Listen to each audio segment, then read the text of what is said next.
Nga vetë Shtetet e Bashkuara të Amerikës ka dy qëndrime të ndryshme.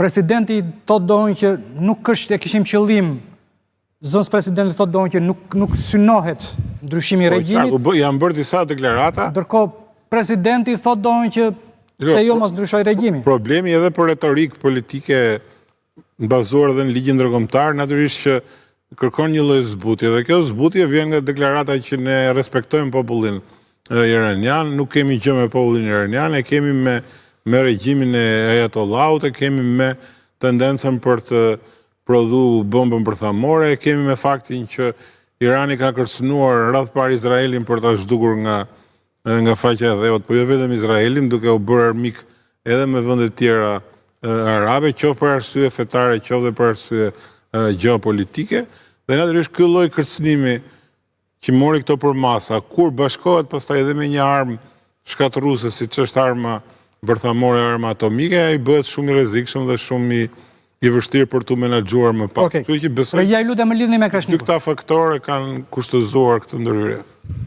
Kreshnik, sot kemi veç kundër përgjigjes që bëri Irani ndaj bazave amerikane, kemi dhe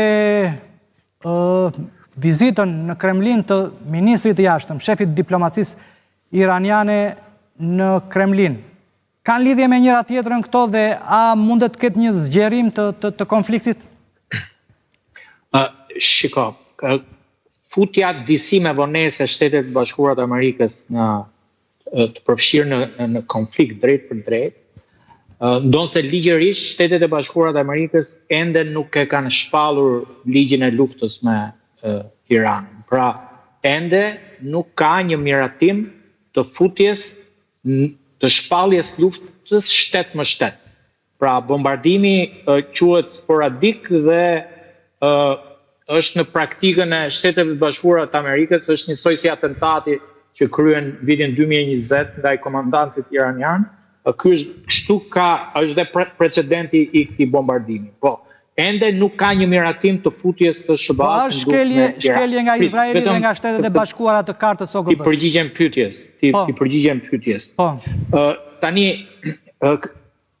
kjo hapësirë ka nxjerrë zbuluar dy gjëra të mëdha. E para, dobësitë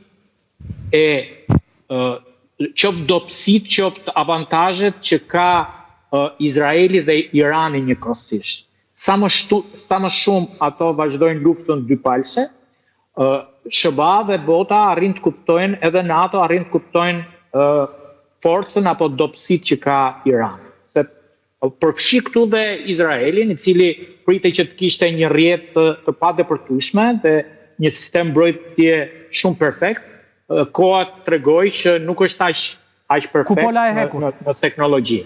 Kupola e hekur. E dyta, koha do të tregojë dhe do të zbehi shpresat e të gjitha tyre që kanë menduar që Rusia do të bëhet palë me Iranin dhe do të bëjë rezistencë sinjalat i Iranit dhe do të përfshihet në konflikt. Të gjithë do të kuptojnë me ditët apo javët në vijim që kemi të bëjmë me një geopolitik të re në ardhjen e Trumpit dhe marrëdhëniet SBA-Rusi nuk janë ato të luftës sot. Marrëdhëniet SBA-Rusi janë diçka tjetër dhe nuk përjashtohet fare mundësia që Rusia në heshtje të ketë hapur krahun për sulmin e Shtetit Bashkuara të Amerikës. Po si e shpjegon deklaratën e Medvedevit, një nga ish presidentit, një nga bashkëpunëtorët, një nga njerëzit më të afërt të Putinit, i cili tha vërtet u goditën bazat nukleare të Iranit, po ato testatat nukleare mund t'ja ofrojmë dhe ne, të gatshme. Apo thjesht një fishek zjarri. Në sytë opinionit publik, qoftë Rusia, po përfshirë dhe presidentin amerikan, pothuajse në 50% deklaratave kanë luajtur me blofin. Do të thënë, kanë luajtur me blofin, brenda 24 orësh kanë bërë deklarata katërcipërisht ndryshme. Domethënë, në mëngjes kanë thënë do bëjmë paqe, në drekë kanë thënë do bëjmë luftë, pastaj kanë thënë do bombardojmë, do e shërtojmë pas 2 javësh dhe e futën vendimin fuqi brenda 48 orësh. Pra, në këto momente, në sy të opinionit publik, qoftë Kina, Rusia, Shtetet e Bashkuara të Amerikës, Izraeli, sigurisht në publik do bëjnë të fortin. Por unë mendoj që pas kuintave bëhet fjalë për një konfigurim të ri gjeopolitik dhe padyshim që Rusia nuk do të jetë krah i Iranit në këtë konflikt. Ne do të shikojmë që në javët dhe muajt në vijim, pavarësisht deklaratave të përsëritura që do të ketë Moska, e cila mund të jetë ndjeni edhe të sulmeve të sotme, po sulmet e sotme ishin pothuajse fishek zjarre. Ishin fishek zjarre